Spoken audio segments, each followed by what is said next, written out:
各位同学，大家好，我是介授国中张文老师。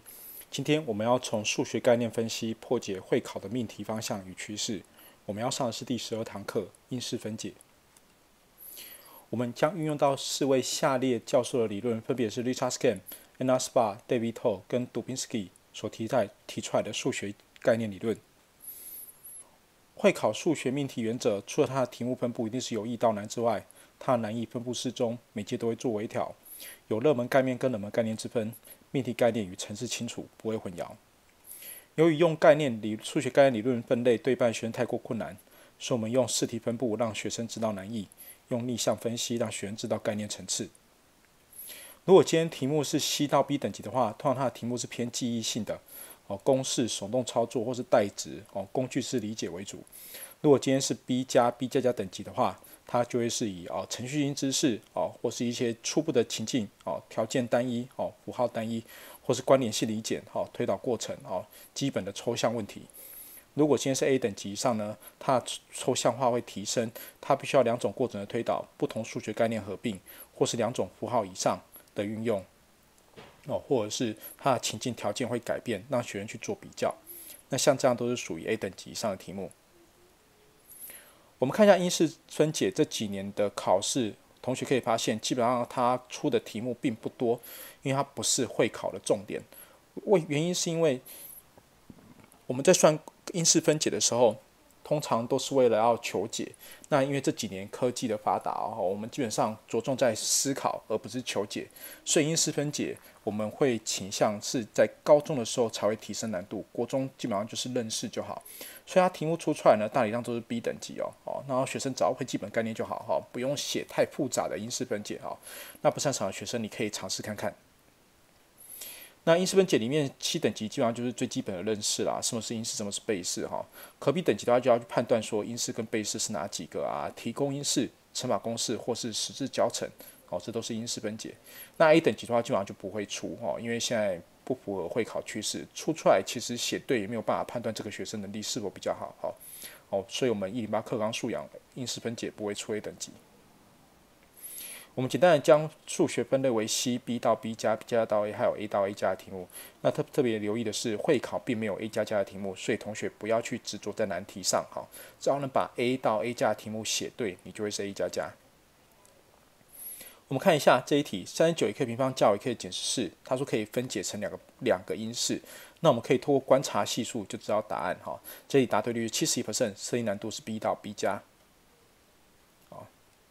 我们观察前面是39 x 平方跟后面是负14减14，那它分解成 sin x， 所以我们知道39 x 平方它一定可以拆成 sin x 加 a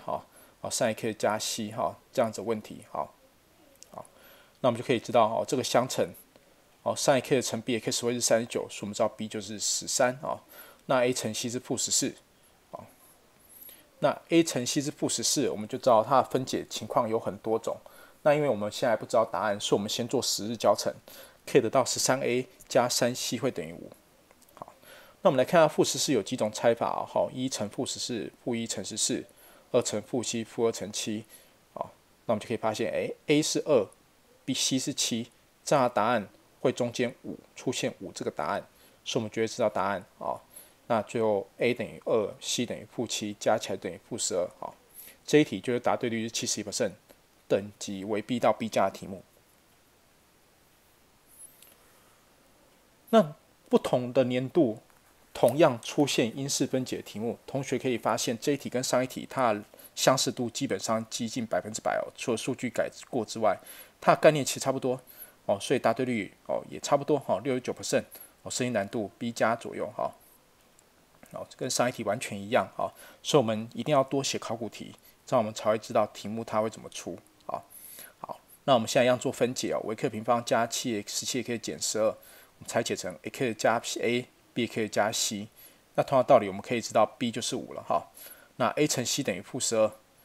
那5a 加 c 等于17，所以得到负12等于1乘负12等于负1乘12，2乘负6，负2乘6，3乘负4，负3乘4所以我们可以得到a 是4，c 是负3，从而我们可以知道答案就是 A 1连着2题的十字交乘就可以感受出来，其实会考还蛮注重十字交乘的分解的，因为它学生必须要观察系数，要进行思考。那通常思考的题目它都是 B 等级啦，也是我们其实会考喜欢强调的重点。这一题就是答对率69%，设定等级为 B 加。好，那我们看一下这一题微 k 括弧微 k 减2减掉4括微 k 减2括号平方的因式分解这一题的答对率65%设定等级也是 B 加左右那我们只要把微 k 减2视为是一个因式，把它提出来就好提出微 k 减2，这时候这中间会变成是微 k 是减4括弧微 k 减2那这边记得留意一下我们有负号，所以在分配率完之后，它必须要变号。同学可以把运算符号当信使符号直接乘进去就可以了得到微 k 减2括弧微 k 减20加8然后我们整理一下就会知道答案。答案就是 C 微 k 减2括弧负数微 k 加8那这样的题目呢，等级就是B 加等级，答对率65%。